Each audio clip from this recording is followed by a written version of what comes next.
¿Te imaginas estas palabras? Esas fueron las últimas palabras que me dijo mi padre antes de empujarme a una tormenta de octubre y cerrar la puerta detrás de mí. Sal de mi casa. No necesito una hija enferma. Yo tenía 15 años.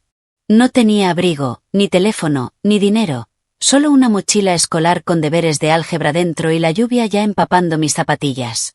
3 horas después, la policía lo llamó. Y cuando oyó lo que decían, su rostro se puso blanco como un fantasma. Pero para entonces ya era demasiado tarde. Soy Cher Walls. Ahora tengo 28 años y estoy sentado en mi apartamento de Boston, mirando la lluvia deslizarse por la ventana. Hay una carta en la mesa de mi cocina. Escritura temblorosa en papelería barata de una residencia de ancianos. Después de 13 años de silencio, mi padre quiere verme. Dice que se está muriendo. Dice que lo siente. Lo curioso de la lluvia es que siempre me recuerda esa noche. 14 de octubre de 2011. Recuerdo llegar a casa de la escuela como si fuera un martes cualquiera. Mochila sobre un hombro, con la cabeza llena del examen de álgebra que acababa de aprobar. Estaba pensando en la cena, en la tarea, en el póster de la banda que quería comprar con el dinero de mi cumpleaños, cosas normales de una quinceañera. No tenía ni la menor idea de que en menos de 2 horas estaría caminando solo en medio de una tormenta helada, preguntándome si iba a sobrevivir la noche. En el momento en que crucé esa puerta principal, supe que algo andaba mal. Mi padre estaba de pie en la sala de estar y parecía un volcán a punto de explotar. Su cara era del color de la carne cruda. Sus manos temblaban y sostenía un fajo de billetes en un puño y frascos de pastillas vacíos en el otro. Mi hermana Karen estaba parada justo detrás de él. Ella tenía 19 años, 4 años mayor que yo, y tenía esa expresión en su cara, preocupada, inquieta, desconsolada, la imagen perfecta de una hermana mayor devota que acaba de descubrir algo terrible sobre su hermano pequeño. Pero vi sus ojos. Capté ese pequeño destello que no podía ocultar. Satisfacción. Nuestra madrastra, Jolene, estaba en la puerta de la cocina, con los brazos cruzados y los labios apretados, sin decir absolutamente nada. Esa era su especialidad. No decir nada mientras sucedían cosas malas. Mi padre ni siquiera me dejó dejar la mochila. Empezó a gritar como si hubiera prendido fuego a la casa. Dijo que había estado robando de su billetera durante meses. Dijo que había estado comprando pastillas y escondiéndolas en mi habitación. Dijo que Karen había encontrado la evidencia. Dinero en efectivo guardado en mi tocador. Frascos de pastillas en mi armario. Mensajes de texto que prueban que estaba hablando con traficantes de drogas. Intenté explicarlo. Intenté decirle que nunca había tocado su billetera. Nunca había visto esas pastillas. Ni siquiera sabía de qué estaba hablando. Pero las palabras murieron en mi garganta porque me di cuenta de algo horrible. Él no estaba escuchando. Su decisión ya estaba tomada. Karen había pasado todo el día preparándolo, alimentándolo con mentiras como veneno envuelto en azúcar. Ella se quedó allí, luciendo devastada, diciéndole que había intentado con todas sus fuerzas ayudarme. Intentó hacerme parar. Ella dijo que no había querido decírselo, pero que ya no podía ver a su hermana pequeña destruirse a sí misma. Fue una actuación maestra, digna de un premio Oscar, y mi padre se tragó cada palabra como si fuera la verdad absoluta. Me agarró el brazo con tanta fuerza que me dejó moretones y me arrastró hacia la puerta principal. Mi mochila estaba justo allí donde la dejé caer. Él lo recogió y lo arrojó contra mi pecho con tanta fuerza que me tambaleé hacia atrás. Luego abrió la puerta. La lluvia ya caía a cántaros. Truenos retumbando en algún lugar en la distancia. La temperatura había bajado 15 grados desde esa mañana. Y mi padre me miró fijamente a los ojos y volvió a decir esas palabras. Sal de mi casa. No necesito una hija enferma. Me empujó hacia el porche. La puerta se cerró de golpe. El cerrojo hizo clic. Y así, a los 15 años, me quedé sin hogar. Estuve parado en ese porche durante unos 5 minutos, completamente congelado. No por el frío, aunque eso venía, sino por el shock. Seguí esperando que la puerta se abriera nuevamente. esperando que alguien diga. Todo fue un gran malentendido. Nadie vino. Mi teléfono estaba en el escritorio de mi dormitorio. No me permitían agarrar nada excepto lo que ya tenía en mis manos. En mi mochila había libros de texto, una barra de granola a medio comer y absolutamente nada útil para sobrevivir una noche al aire libre.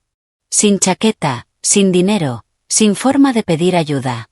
2011 Los payones todavía existían en algún lugar, pero ¿quién lleva monedas? No una joven de 15 años que gastó su dinero en carteles de prohibición. Prioridades, ¿verdad? Estudiante con calificaciones sobresalientes, habilidades de supervivencia de 0 estrellas. Entonces comencé a caminar. No tomé una decisión consciente sobre a dónde ir. Mi cuerpo simplemente se movió en piloto automático hacia el único lugar seguro que conocía. La casa de mi abuela Dorothy, a 7 millas de distancia. La mamá de mi mamá. La única persona que siempre me miró como si yo importara. 7 millas no parece mucho cuando estás conduciendo. Cuando caminas bajo una lluvia helada y con zapatillas de lona y sin abrigo, es como si fueran 700. La ruta 9 se extendía frente a mí. Oscuro y resbaladizo por la lluvia. Los coches pasaban a toda velocidad sin reducir la velocidad. Yo era solo una sombra al costado del camino, una forma que nadie quería mirar demasiado de cerca. Después de la primera milla, mi ropa estaba empapada hasta la piel. Después de la segunda milla, ya no podía sentir mis dedos. Después de la tercera milla, mis dientes castañeteaban tan fuerte que pensé que se iban a romper. Pero seguí caminando. ¿Qué más podía hacer? Vuelve y pídele a mi padre que me crea. Él ya había tomado una decisión. No tenía otro lugar a donde ir excepto hacia adelante. Un paso entumecido a la vez. Lo que pasa con la hipotermia es que no te das cuenta de que está sucediendo hasta que es casi demasiado tarde. Tu cuerpo comienza a apagarse pieza por pieza. Y tu cerebro se nubla y de repente sentarte solo por un minuto parece la mejor idea del mundo. Solo un rápido descanso hasta que recuperes el aliento. Logré recorrer 4 millas antes de que mis piernas se cansaran. Había un buzón más adelante. Recuerdo que pensé que simplemente me apoyaría allí por un segundo, recuperaría el aliento y luego seguiría adelante. La casa de la abuela estaba solo a 3 millas más. Pude lograrlo. Pero mis rodillas se doblaron antes de llegar. La grava subió rápidamente y luego todo se oscureció. 3 horas después de arrojar a su hija a la tormenta, sonó el teléfono de mi padre. La voz del otro lado era fría y profesional. Oficial Daniels con la policía del condado. Había ocurrido un incidente. Su hija había sido encontrada inconsciente en la ruta 9, hipotermia. La estaban transportando al Hospital General del Condado. Y una cosa más, señor. Se ha notificado a los servicios de protección infantil. Un trabajador social ya se encuentra en el lugar. Tenemos algunas preguntas sobre por qué una niña de 15 años caminaba sola en una tormenta peligrosa sin abrigo ni teléfono. Necesitaremos que vengas al hospital y traigas cualquier evidencia que tengas.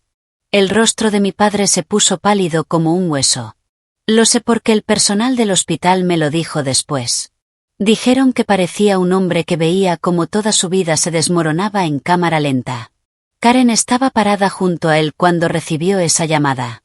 Y por primera vez, su máscara perfecta se deslizó solo por un segundo, pero fue suficiente. Porque esto es lo que pasó esa noche.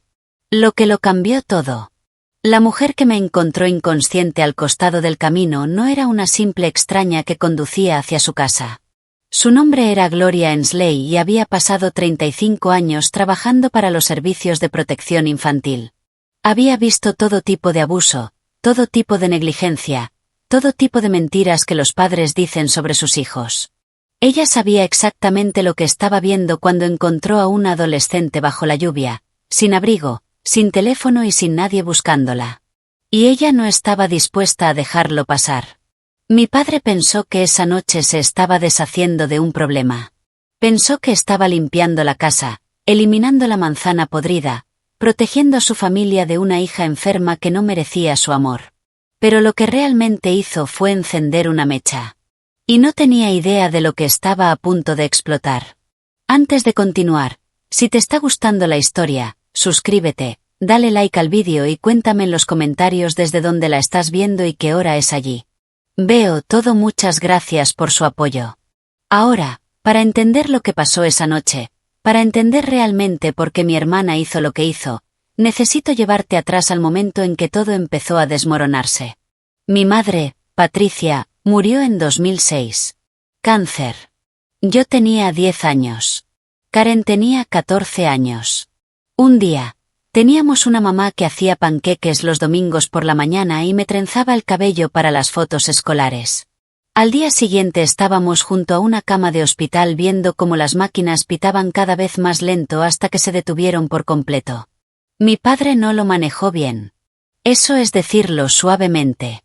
Básicamente se desplomó sobre sí mismo como una estrella moribunda. Fue a trabajar, llegó a casa, se sentó en su sillón reclinable y se quedó mirando a la nada. La casa podría haberse incendiado a su alrededor.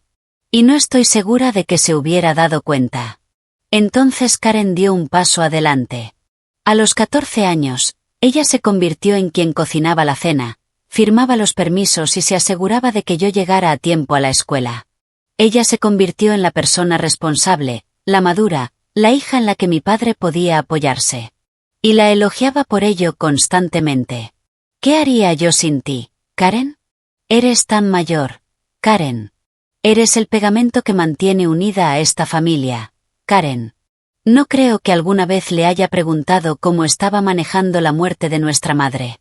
Él simplemente esperaba que ella se encargara de todo lo demás. Mi padre tenía 2 puntos ciegos en la vida. Su hija mayor y su adorado sillón reclinable. Ambos estaban desgastados, se estaban cayendo a pedazos y necesitaban desesperadamente ser reemplazados, pero él no podía verlo. Hombres en sus sillones reclinables. Juro que lo que nadie vio, lo que mi padre se negó rotundamente a ver, fue lo que ocurrió cuando él no estaba mirando. Karen no se limitó a dar un paso al frente. Ella estaba construyendo un reino. Y en su reino, yo era la campesina que necesitaba mantenerse en su lugar. Empezó siendo pequeño. Tarea que desapareció misteriosamente la noche anterior a su entrega. Permisos para excursiones escolares que, por alguna razón, nunca llegaron a manos de mis profesores. Mi camisa favorita se encogió en el lavado. Luego otro, luego otro. Ups. Debe haber sido un accidente. Invitaciones a fiestas de cumpleaños que envié y que mis amigos nunca recibieron. Mensajes de compañeros que se perdieron. Una reputación que se construye ladrillo a ladrillo sin que yo lo sepa. Ella iba a ver a mis maestros con una expresión triste y preocupada y les decía que yo estaba pasando por momentos difíciles después de la muerte de nuestra madre, que me estaba comportando mal en casa y que debían tener paciencia conmigo porque estaba pasando por un momento muy difícil. Ella pintó un retrato de una niña con problemas y todos le creyeron porque era tan madura, tan responsable, tan cariñosa.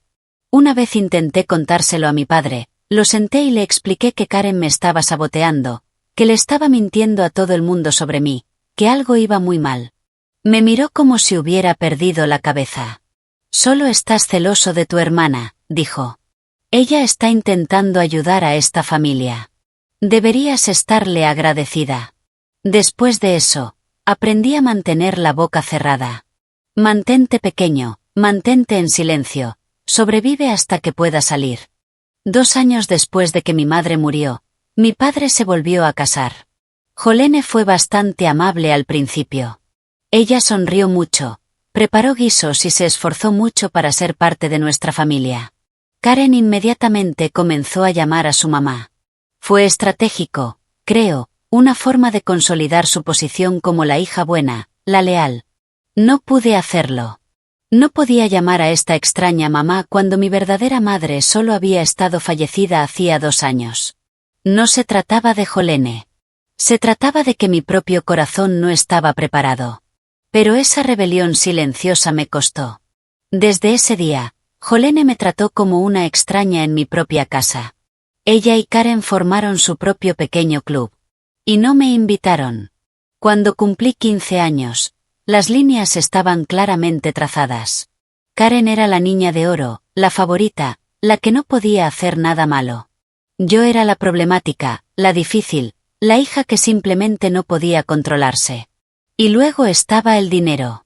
Mi madre había creado fondos fiduciarios para ambos antes de morir. $45,000 cada uno, accesibles cuando cumplimos 18 años. No era una fortuna, pero era algo.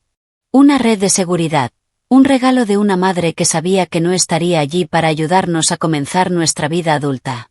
Karen cumplió 18 años en 2009 y recibió su parte inmediatamente. Desapareció en 11 meses. Un llamativo coche deportivo, ropa de diseñador, regalos caros para su novio Trent, un tipo de habla suave con grandes ideas y absolutamente ningún ingreso legítimo. Cuando me echaron 2 años después, Karen estaba completamente arruinada. Su fondo fiduciario era un recuerdo lejano, y Trent siempre estaba hablando de su próxima gran oportunidad, su próximo plan de inversión, el acuerdo que definitivamente los haría ricos. Mis $45,000 estaban ahí, intocables hasta 2014, cuando cumplí 18 años, a menos que me ocurriera algo antes.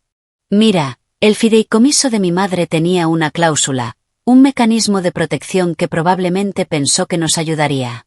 Si alguna de las hijas fuera declarada legalmente incompetente o institucionalizada antes de los 21 años, su parte sería administrada por un tutor familiar designado por el tribunal hasta que se recuperara.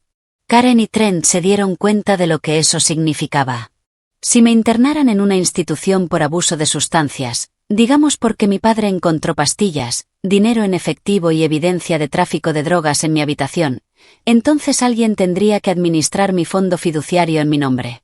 Alguien responsable, alguien confiable, alguien como una hermana mayor preocupada que solo quería lo mejor para mí. $45,000. Eso es lo que valía para Karen. Ese es el precio que le puso a su propia hermana. La semana anterior ella destruyó mi vida. Ella puso su plan en marcha. Pequeños retiros de efectivo de la cuenta de mi padre usando su tarjeta ATM. Ella sabía su PIN porque manejaba todas las finanzas del hogar. Frascos de medicamentos vacíos de Trent recogidos y guardados. Un teléfono prepago comprado en una tienda de conveniencia y cargado con mensajes de texto falsos. La mañana del 14 de octubre, mientras desayunaba y pensaba en mi examen de álgebra, Karen se coló en mi habitación y plantó todo. Dinero en efectivo en el cajón de mi cómoda, pastillas en mi armario, un papel con el número de teléfono del quemador como prueba de mi contacto con el traficante de drogas. Luego fue a ver a nuestro padre con lágrimas en los ojos y le dijo que su hija menor tenía un terrible secreto. Él creyó cada palabra. ¿Por qué no lo haría? Karen había pasado 9 años siendo la hija perfecta, la responsable, la que nunca mentía. Y yo había pasado 9 años siendo pintada como la persona con problemas antes incluso de saber que el retrato existía. Cuando crucé esa puerta principal después de la escuela, mi juicio ya había terminado. El veredicto fue culpable y la sentencia fue exilio. Así fue como terminé en la Ruta 9 bajo la lluvia de octubre, caminando hacia la casa de mi abuela como si fuera la única luz que quedaba en el mundo. Pero Karen había cometido un error, un pequeño error en su plan perfecto. Ella no tuvo en cuenta a Gloria Ensley. No recuerdo mucho sobre el colapso. Solo la graba mordiéndome las palmas y luego nada. Como si alguien hubiera apagado un televisor en medio de un programa. Lo que recuerdo es despertar. Luces fluorescentes, olor antiséptico y limpiador de pisos industrial, una manta de hospital áspera envuelta alrededor de mí como si fuera algo frágil, algo que valiera la pena proteger. Hacía años que no me sentía así. Y había una mujer sentada al lado de mi cama. Cabello plateado recogido en un moño elegante, gafas de lectura sobre su nariz y una novela de bolsillo cerrada en su regazo. Parecía una abuela, de esas que horneaban galletas y siempre llevaban pañuelos en el bolso. Pero sus ojos eran agudos, observadores, catalogando todo lo que veían. Su nombre era Gloria Ensley. Tenía 67 años y estaba jubilada después de 35 años en los servicios de protección infantil. Había visto todo tipo de abuso, todo tipo de negligencia, todo tipo de crueldad que los adultos podían infligir a los niños. Y en una fría noche de octubre, mientras conducía a casa después de la reunión de su club de lectura, sus faros iluminaron algo al costado del camino. Una adolescente inconsciente, empapada y sola. Gloria se detuvo tan rápido que su neumático chirrió contra el pavimento. Tenía una manta de emergencia en su baúl. Viejos hábitos de sus días en CPS, y me envolvió como un burrito mientras llamaba al 911. Se quedó conmigo hasta que llegó la ambulancia. Ella siguió a la ambulancia hasta el hospital y cuando me desperté 4 horas después, ella todavía estaba allí. Esa mujer podría haberme salvado la vida. No solo porque me encontró antes de que la hipotermia terminara lo que la tormenta comenzó, sino porque era exactamente la persona adecuada en el momento exacto. Ella me entregó una taza de café cuando abrí los ojos. Café de la cafetería del hospital. El tipo que sabe a arrepentimiento preparado a 200 grados. Esto es terrible, dijo. Pero hace calor. Me reí. En realidad se rió y por primera vez en horas, tal vez días, le devolvió la sonrisa. Esa sonrisa amable y conocedora que decía que ella entendía más de lo que yo pensaba. Allí está, dijo. Ahora, ¿por qué no me dices por qué un joven de 15 años caminaba solo por la ruta 9 en medio de una tormenta, sin abrigo ni teléfono? Entonces le conté todo. Las acusaciones, las pruebas plantadas, los años de manipulación de Karen. Le dije cosas que nunca le había contado a nadie porque nadie me había escuchado realmente. Gloria simplemente se sentó allí, asintiendo de vez en cuando, sin interrumpir nunca, sin dudar nunca. Cuando terminé, ella se quedó en silencio por un largo momento. Luego dijo, «Te creo y te voy a ayudar a demostrarlo». Esas 7 palabras cambiaron mi vida. Mientras estaba inconsciente, habían estado sucediendo cosas. El hospital contactó a la policía porque encontraron a un menor en una situación peligrosa. La policía intentó comunicarse con mi pariente más cercano. Eso significaba llamar a mi padre. Me hubiera encantado ver su cara cuando el oficial Daniels dio la noticia. Al parecer fue algo así. Señor Walsh, su hija de 15 años, fue encontrada inconsciente en la ruta 9. Ella dice que usted la expulsó de su casa esta noche durante una tormenta. Hipotermia. Ella es general del condado. Necesitamos que usted venga. Y señor, los servicios de protección infantil han sido notificados. Un trabajador social ya se encuentra en el lugar. Traiga cualquier evidencia que tenga. Mi padre y Karen llegaron al hospital alrededor de las 10:15 de esa noche. Para entonces ya estaba despierto, sentado en mi cama de hospital con Gloria a mi lado. También en la sala estaban una trabajadora social del CPS llamada María Santos y un oficial de policía uniformado. No es exactamente el comité de bienvenida que mi padre esperaba. Parecía conmocionado, no culpable, todavía no. Simplemente molesto y confundido. Como si todo esto fuera un gran inconveniente. Karen estaba justo detrás de él y, por primera vez en mi vida, la vi nerviosa. La sonrisa que tenía cuando me fui ya no estaba por ningún lado. Esperaban encontrar a una niña asustada y apenada, dispuesta a confesar sus pecados y rogar que la dejaran volver a casa. En cambio, encontraron una sala llena de profesionales que hacían preguntas muy directas sobre por qué un niño deambulaba solo en unas condiciones climáticas peligrosas y sin medios de comunicación ni protección. La dinámica de poder había cambiado y Karen lo sintió. Ella intentó ejecutar su guión habitual. Hermana mayor preocupada, hermano menor con problemas. Solo queremos lo mejor para ella. Pero María Santos no se lo creyó. 30 años de trabajo social le habían proporcionado un radar finamente afinado para el engaño, y Karen estaba activando todas las alarmas. Luego llegó mi abuela. Dorothy Reeves tenía 67 años. Medía 1,57 metros de pura determinación y no estaba de humor para tonterías. Mi madre era su única hija y yo su única nieta, y ella nunca había confiado en mi padre ni en su nueva familia. Ella vivía a 40 minutos del hospital. Lo hizo en 25. La escuché antes de verla, ese clic distintivo de tacones sensatos que bajaba por el pasillo a un ritmo que iba en serio. Ella entró en mi habitación como un pequeño huracán de cabello plateado y de inmediato se posicionó entre mi padre y yo.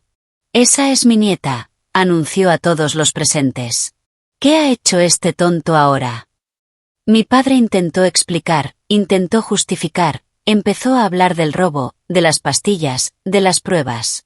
Dorothy escuchó durante unos 30 segundos antes de levantar una mano. Raymond, dijo, te conozco desde hace 15 años y nunca has sido el más listo del mundo. Pero este podría ser tu momento más tonto hasta ahora. ¿Arrojaste a un niño a una tormenta en base a qué? Pastillas que aparecieron de la nada.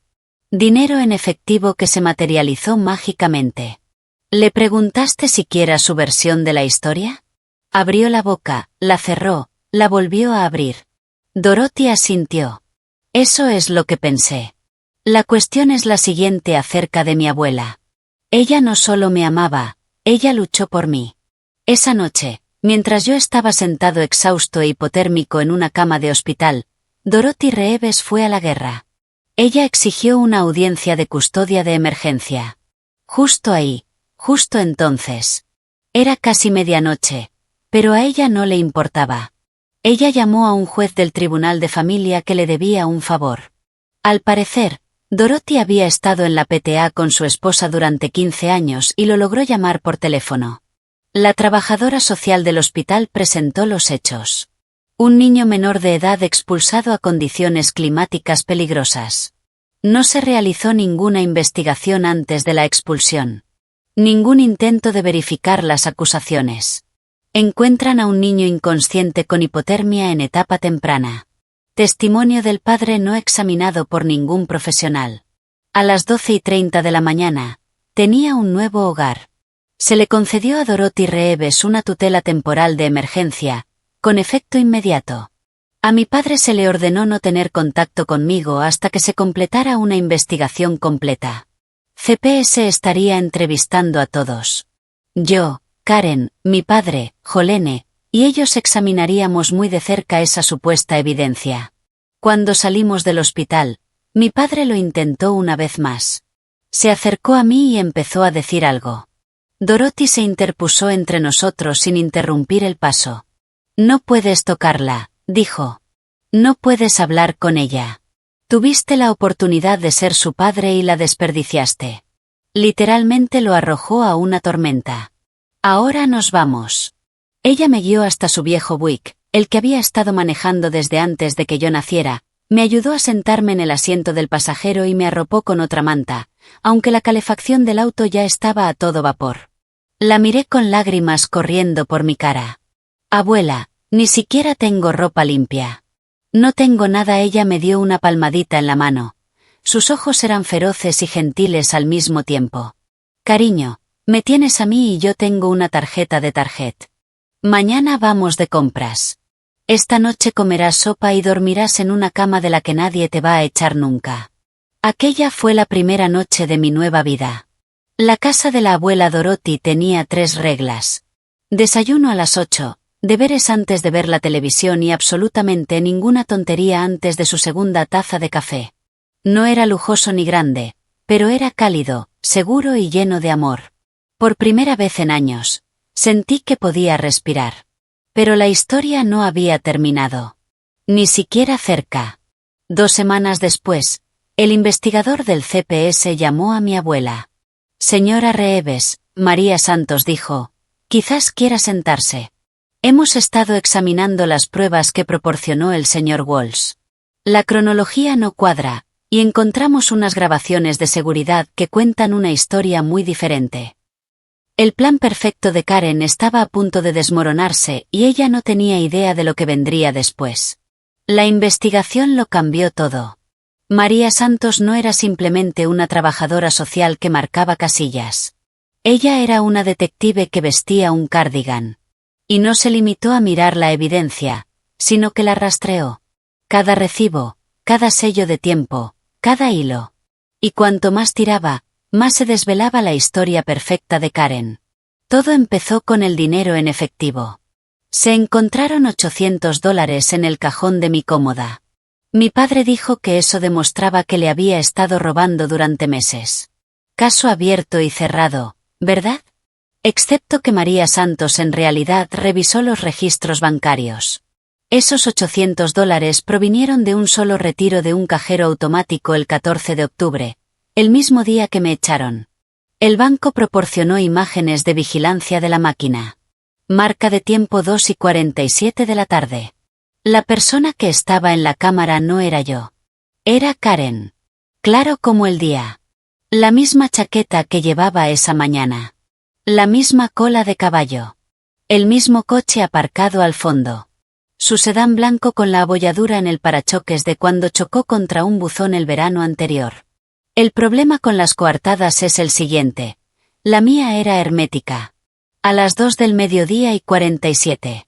El 14 de octubre. Estaba sentado en la clase de química del quinto periodo aprendiendo sobre enlaces moleculares. El sistema de asistencia escolar me mostró presente hasta las 3:15. Mi profesor recordó que le hice una pregunta sobre los electrones coalescentes. No hubiera podido hacer ese retiro. Físicamente imposible. Me encontraba en un aula a 19 kilómetros de distancia, rodeado de 30 testigos y un sistema de registro electrónico. Karen pensó que era muy inteligente. Pero esto es lo que pasa con ser un cerebro criminal. Realmente tienes que ser inteligente.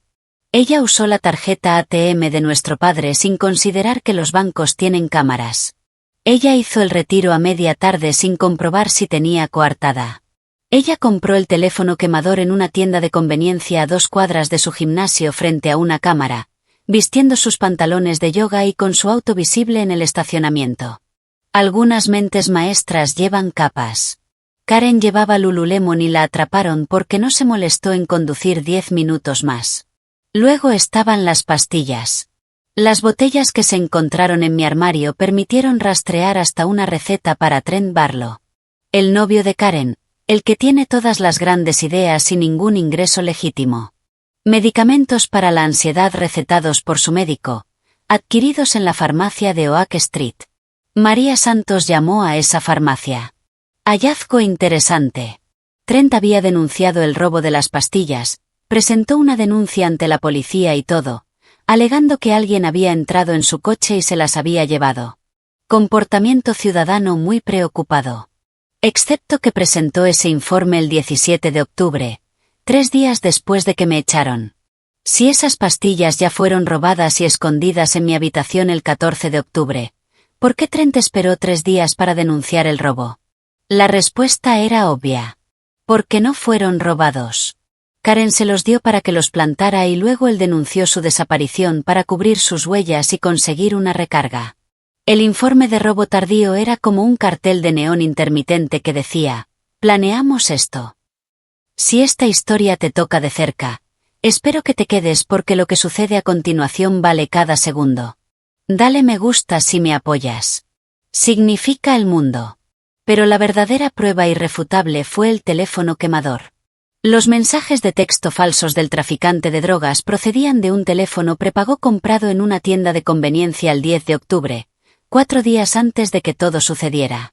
María Santos localizó la tienda y solicitó sus imágenes de seguridad. La compradora era una mujer joven, de pelo castaño recogido en una cola, complexión atlética, que pagó en efectivo, pero su coche era claramente visible a través de la ventana.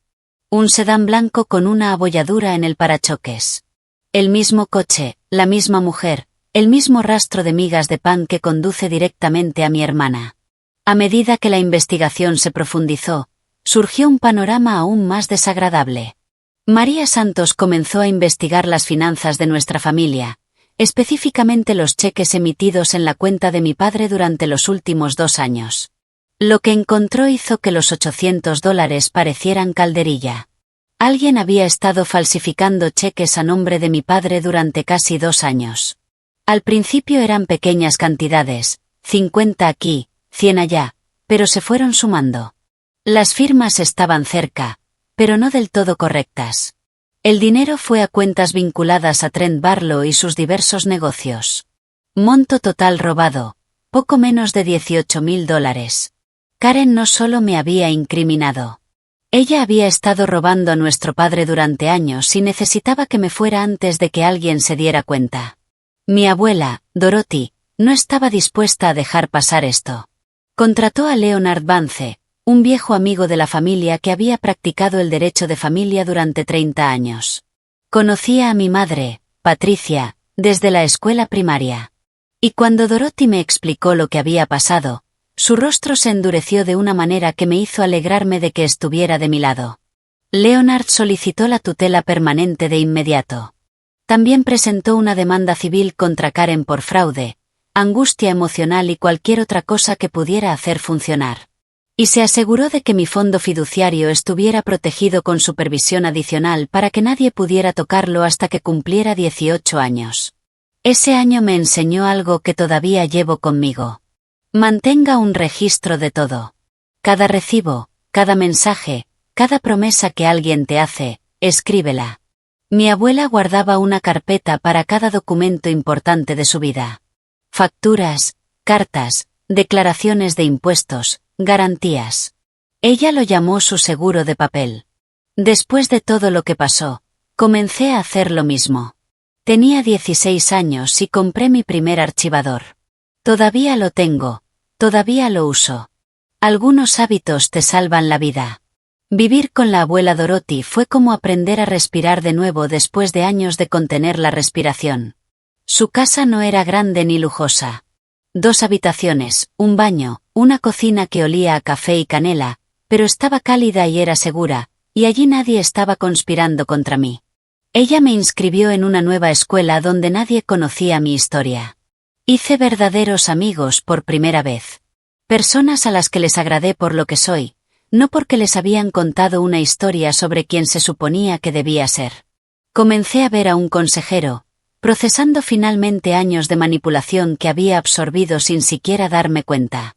La abuela Dorothy no tenía muchas reglas, pero era estricta en una cosa. Cena a las 6. Sin excepciones. Ella dijo que el caos puede esperar hasta después del pastel de carne. Honestamente, el mejor consejo que he recibido. Mientras tanto, el mundo de mi padre se desmoronaba. La investigación de la CPS puso a toda la familia Wall bajo la lupa. Raymond fue interrogado varias veces y cada sesión lo dejaba más exhausto y confundido. ¿Cómo se había perdido tanto? ¿Cómo había sido tan ciego? Jolene comenzó a dormir en la habitación de invitados. Las conversaciones entre ellos se volvieron cortantes, tensas, cargadas de acusaciones que ninguno de los dos quería decir en voz alta. Y Karen estaba furiosa.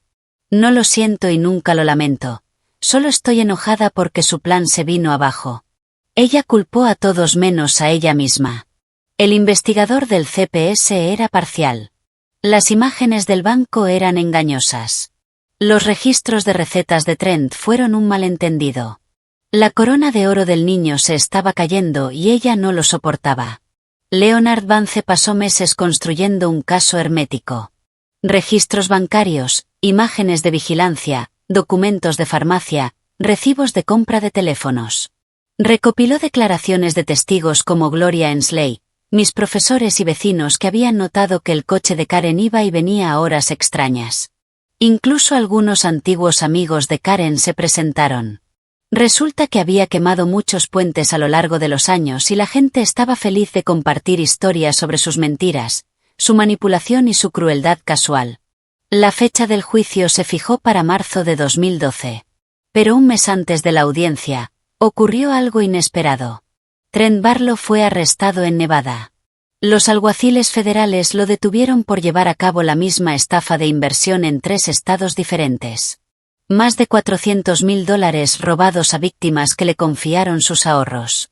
Se enfrentaba a graves cargos federales, posiblemente a 15 años de prisión. Su abogado hizo una llamada telefónica al día siguiente. Trent estaba dispuesto a cooperar, dispuesto a hacer un trato, dispuesto a decir la verdad sobre todo, incluida su novia Karen y lo que le había hecho a su hermana pequeña. Las paredes se estaban cerrando y Karen no tenía ningún lugar a donde correr. Trent Barlow fue muchas cosas. Un estafador, un mentiroso, un hombre que construyó toda su vida basándose en la confianza y el dinero de otras personas. Pero él no era leal. El momento en que los fiscales federales le ofrecieron una sentencia reducida a cambio de cooperación. Cantaba como un canario con contrato discográfico. Su declaración escrita tenía 12 páginas. Él confirmó todo. El plan de incriminarme había sido idea de Karen desde el principio.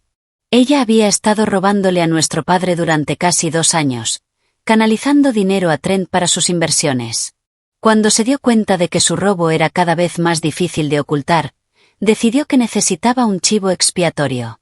Ese chivo expiatorio fui yo. Karen pensó que yo era el objetivo perfecto. La hermana menor con problemas, la que nunca encajaba, la que nadie creía. Ella le dijo a Trent que internarme resolvería 2 problemas a la vez.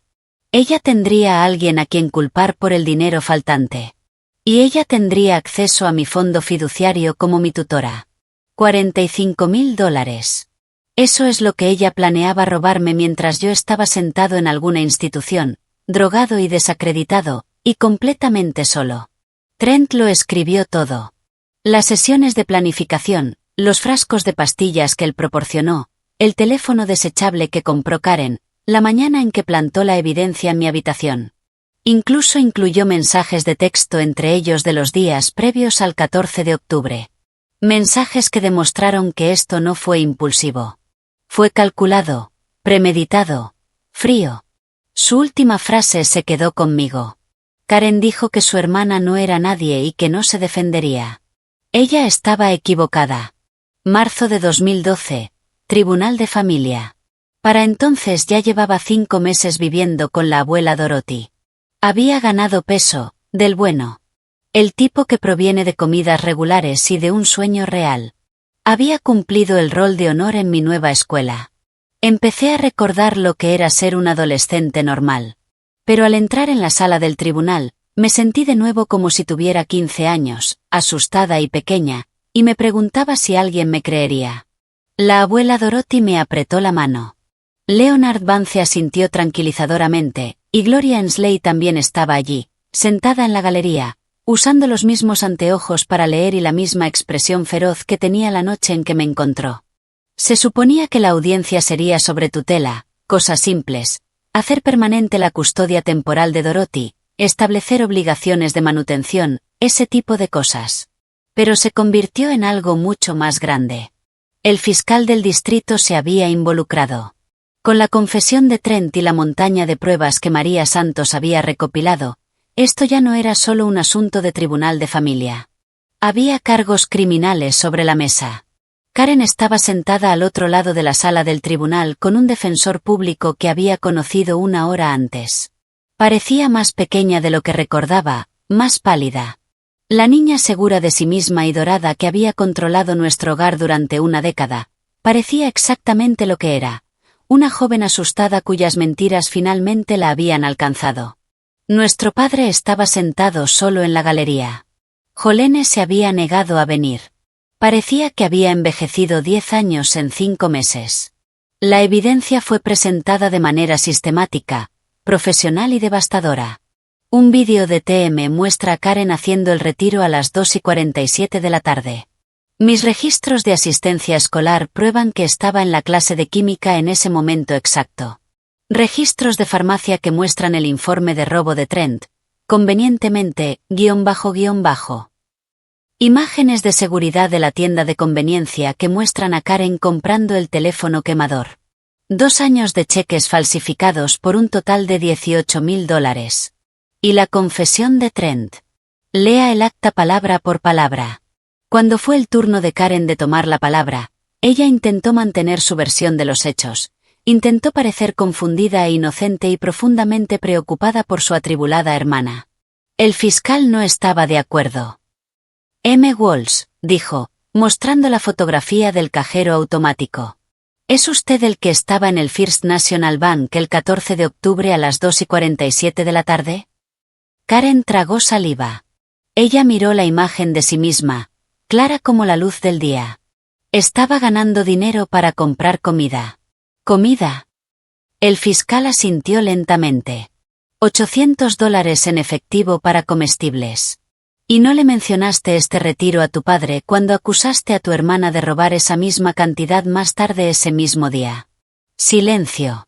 ¿Y la ubicación de este cajero automático? Está a 12 millas de la escuela de tu hermana. Una escuela donde los registros de asistencia muestran que estuvo presente hasta las 3:15 de la tarde, ¿puedes explicar cómo pudo haber hecho este retiro mientras estaba sentada en la clase de química?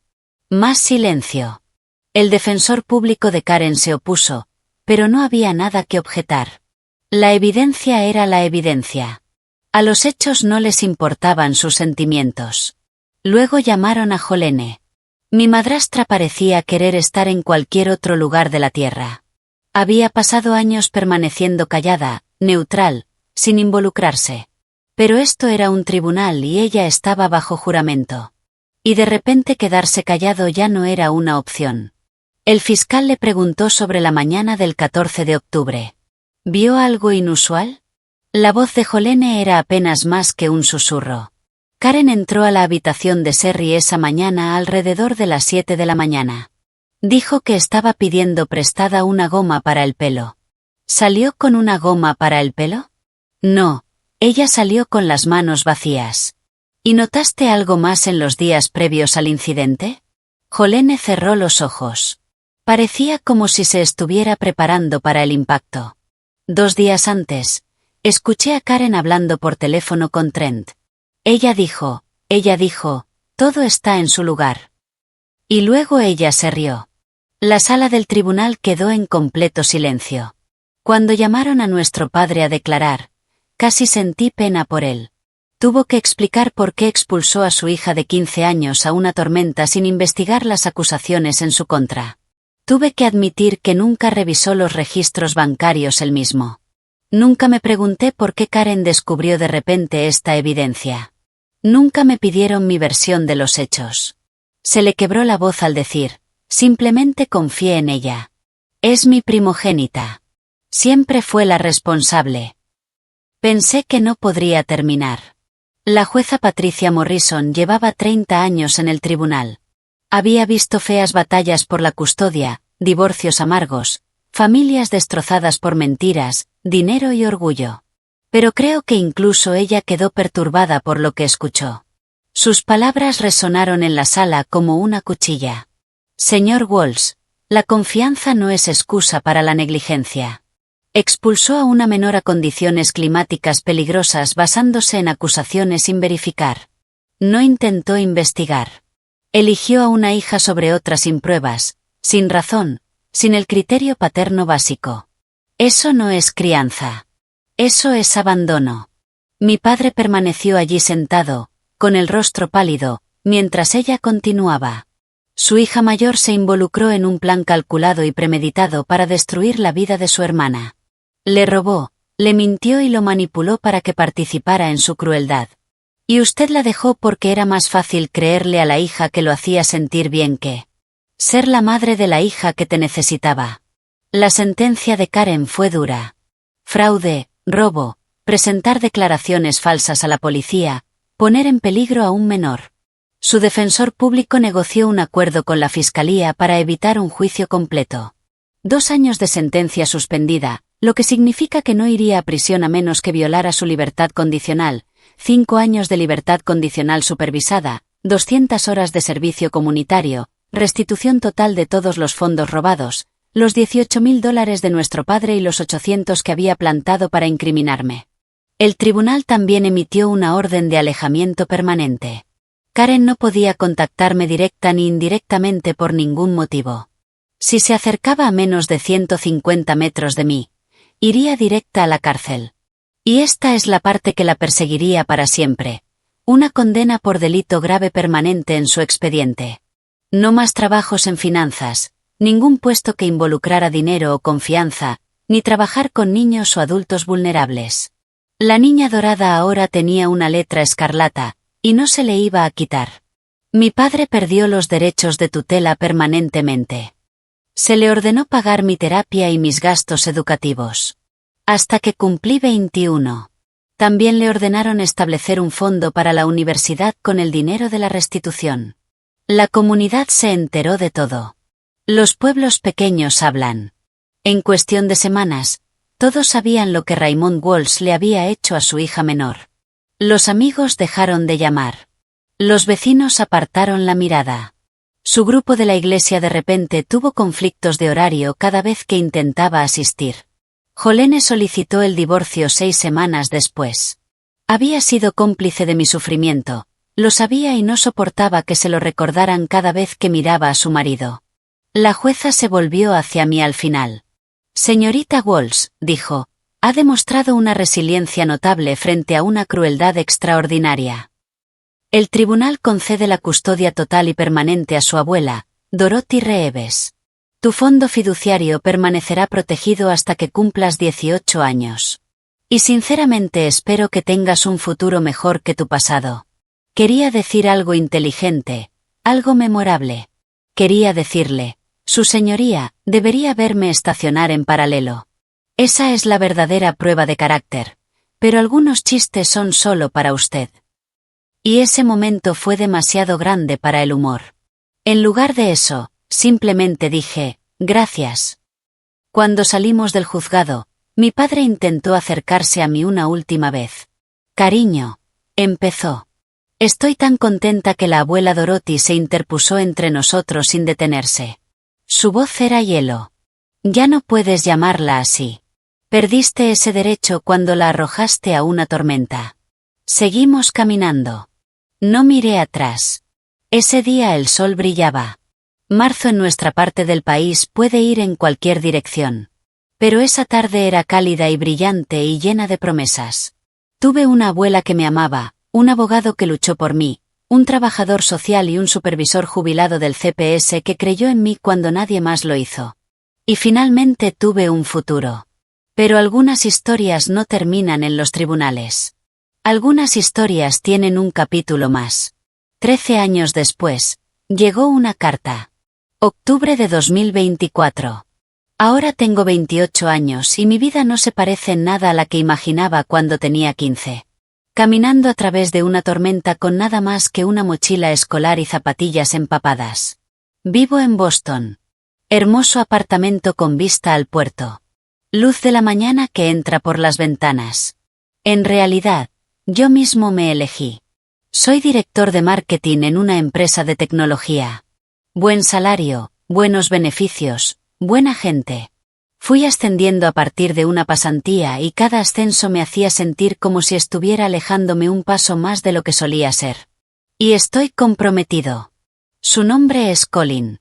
Es enfermero pediátrico, lo que te dice prácticamente todo lo que necesitas saber sobre su corazón. Nos conocimos en un evento benéfico hace 2 años. Estuve allí por trabajo. Él estaba allí porque realmente le importaba. Derramó vino sobre mi vestido, se disculpó durante 10 minutos seguidos y luego me hizo reír tanto que me olvidé de estar molesta.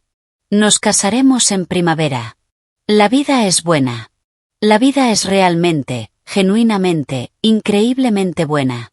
Luego llegó la carta. Llegó a la dirección de mi abuela. Dorothy todavía vive en la misma casa, tan lúcida como siempre a sus 80 años, todavía siguiendo sus 3 reglas. Desayuno a las 8, deberes antes de la televisión, nada de tonterías antes del café. Algunas cosas nunca cambian. Ella me llamó y me dijo que había llegado algo que necesitaba ver. Su voz era cuidadosa y neutral, como suena cuando intenta no influir en mis decisiones. Conduje hasta allí ese fin de semana. El sobre era de papel blanco, normal y barato, con una letra temblorosa. Apenas lo reconocí. La dirección del remitente era Maple Grove Care Center, un hogar de ancianos a 1 hora aproximadamente de donde crecí. Lo abrí en la mesa de la cocina de Dorothy con una taza de café enfriándose en mis manos. Querida Sherry, empezó. Sé que no merezco pedirte nada. Sé que tienes todas las razones para tirar esta carta sin leerla. Pero pregunto de todos modos porque no me queda mucho tiempo y necesito decir esto antes de irme. Estoy en Maple Grove ahora. Tuve un derrame cerebral hace 2 años. El lado izquierdo ya no funciona tan bien. Jolene ya se fue hace mucho. Tomó la mitad de todo y se mudó a Florida con un contador que conoció por internet. La casa está vendida. Ya no queda nada de la vida que pensé que tenía. Karen vino a verme la semana pasada. No la dejé entrar a la habitación. No puedo mirarla. No puedo escuchar su voz sin recordar lo que hice por sus mentiras. Eres el único a quien quiero ver, el único a quien necesito disculparme. Yo era tu padre y te fallé de la peor manera en que un padre puede fallarle a un hijo. Creí más en las mentiras que en la verdad. Elegí la comodidad en lugar de la justicia. Te tiré como si no fueras nada. Sé que no me debes nada. Pero si puedes encontrar en tu corazón la oportunidad de venir, aunque sea una vez, me gustaría decirte que lo siento en persona, antes de que sea demasiado tarde. Tu padre, Raymond, estuve sentado allí durante mucho tiempo. El café se enfrió. La luz de la tarde se desplazó sobre la mesa. Dorothy no dijo nada. Ella simplemente esperó como siempre lo había hecho, dejándome encontrar mi propio camino. 13 años de silencio. 13 años de construir una vida sin él. ¿Le debía algo? No, no lo hice. Pero pensé en mi madre. Pensé en el tipo de persona que ella me había criado para ser antes de morir. Pensé en romper ciclos en lugar de perpetuarlos. Decidí ir. No para él, para mí. La residencia de ancianos era exactamente lo que uno esperaba. Luces fluorescentes, pisos industriales, olor a desinfectante tratando de tapar el olor a terminaciones. La habitación de mi padre era pequeña. Cama individual, una ventana, un televisor montado en la pared reproduciendo algo que nadie veía. Parecía 20 años mayor de su edad real, 73. Pero podría haber pasado por 90. El derrame cerebral le había quitado algo vital, lo había dejado arrugado, gris y pequeño de una manera que nunca había visto. Lloró cuando entré. No pudo hablar durante los primeros minutos, solo se sentó allí con lágrimas corriendo por su rostro mientras yo estaba junto a la puerta, preguntándome si había cometido un error. Al final encontró su voz. Se disculpó una y otra vez, tropezando con las palabras, repitiéndose porque el derrame cerebral también le había quitado parte del lenguaje. Dijo que había sido ciego, estúpido y cruel. Dijo que perderme fue lo peor que había hecho jamás. Dijo que pensaba en esa noche de octubre todos los días. Cada noche, cada vez que llovía, le dejaba terminar. No lo interrumpí, ni lo consolé. Entonces dije lo que venía a decir. Te perdono. Su rostro se arrugó con alivio. Pero quiero que entiendas lo que eso significa. Acerqué una silla a su cama y me senté. Me aseguré de que me estuviera mirando. Perdonar no significa olvidar. Significa que he decidido no cargar más con este enojo. Es pesado y me ha estado agobiando y ya no quiero dejarte ocupar espacio en mi corazón. Me arrojaste a una tormenta porque creíste una mentira. No lo creíste porque la evidencia era contundente. Lo creíste porque era más fácil. Porque Karen te hizo sentir bien contigo mismo. Y te recordé todo lo que perdiste cuando murió mamá. Elegiste la mentira cómoda en lugar de tu propia hija. Construí toda mi vida sin ti. Yo mismo pagué mis estudios universitarios. Construí una carrera. Me casaré con un hombre que jamás me echaría a la calle. Y mucho menos un huracán. Estoy feliz, pero debes vivir con lo que hiciste. Esa ya no es una carga que debo llevar yo. Es tuyo. Asintió, con lágrimas aún fluyendo. No creo que le quedaran palabras. Lo sé. Finalmente logró decir. Lo sé. Solo necesitaba que supieras que lo siento. Necesitaba verte una última vez. Me quedé otros 20 minutos. No hablamos mucho. ¿Qué más podía decir? Le hablé de mi trabajo, mi apartamento, Colin, cosas superficiales, cosas seguras. Me escuchó como si fuera la conversación más importante de su vida. Cuando me levanté para irme, me extendió la mano sana, sin agarrar, solo extendiendo la mano. Dejé que me tocara los dedos un momento y luego salí. En el pasillo, una enfermera me detuvo. Eres su hija, ¿verdad? La menor. Asentí. Miró hacia su habitación y luego a mí. Tu hermana vino la semana pasada. Él se negó a verla y nos dijo que la enviáramos lejos. Me quedé muy quieto. Él no la vería. La enfermera meneó la cabeza y dijo que solo podía soportar disculparse con una hija, y no era ella. En realidad se enojó bastante por eso. Dijo que ya no podía mirarla a la cara sin ver lo que había hecho. No supe qué decir a eso. Después de todos estos años de ser la rechazada, la hija descartable, la que no era lo suficientemente buena, mi padre finalmente había rechazado a Karen, la niña de oro, la favorita, aquella en quien había creído sin cuestionamientos. Demasiado tarde para importar, demasiado tarde para curar algo. Pero aún así, algo cambió en mi pecho. No es exactamente perdón. Eso ya lo había dado. Algo más parecido a una culminación, como la última página de un libro muy largo que finalmente se pasa. Salí de aquella residencia de ancianos y vi el sol de octubre. Mismo mes, diferente clima, vida diferente. Hace 13 años, octubre significaba lluvia, traición e hipotermia. Ahora octubre significa hojas que caen y todo tiene sabor a calabaza. Sí, soy básico. No me importa. Y el aniversario de cuando comenzó mi vida real. Algunas tormentas no te destruyen, te redireccionan. Aquella noche de octubre de hace 13 años, perdí una casa, pero encontré mi hogar. Perdí a un padre que no me merecía y encontré una abuela que sí. Perdí una hermana que nunca me amó y me encontré a mí misma. Colin me estaba esperando cuando regresé a Boston. Contenedores para llevar en el mostrador. Mala película en cola en el televisor. Esa mirada paciente que pone cuando sabe que necesito tiempo de procesamiento. ¿Cómo te fue? Él preguntó. Dejé caer mis llaves sobre la mesa y me incliné hacia él. Creo que finalmente he terminado, dije. Creo que puedo dejarlo ir ahora. Me rodeó con sus brazos y no hizo más preguntas. Eso es lo que pasa con Colin. Él sabe cuándo empujar y cuándo simplemente estar ahí. Es una de las 1000 razones por las que me casaré con él. La próxima primavera celebraremos la boda en casa de mi abuela. Pequeña ceremonia, amigos cercanos, buena comida. Dorothy ya está planeando el menú. El pastel de carne definitivamente está en la lista. Y en algún lugar, Karen está trabajando en el turno de noche y se pregunta dónde se torció su vida. Mi padre está en un asilo de ancianos solo con sus arrepentimientos. Jolene está en Florida fingiendo que ninguno de nosotros existió jamás. Pero yo estoy en Boston. Tengo una carrera que me gané, una pareja que me ama, una abuela que probablemente vivirá más que todos nosotros gracias a su pura terquedad. Y sí, finalmente logré enmarcar adecuadamente el póster de la banda. El que compré con mi dinero la semana antes de que todo se derrumbara. Encontré el mismo en línea hace unos años. Pagué demasiado por ello. Lo colgué en mi oficina donde puedo verlo todos los días. Algunas cosas valen la pena esperar. Muchas gracias por ver. Más de mis historias más apasionantes ya están en tu pantalla. Haz clic ahora y no te pierdas la mejor parte. Te encantará.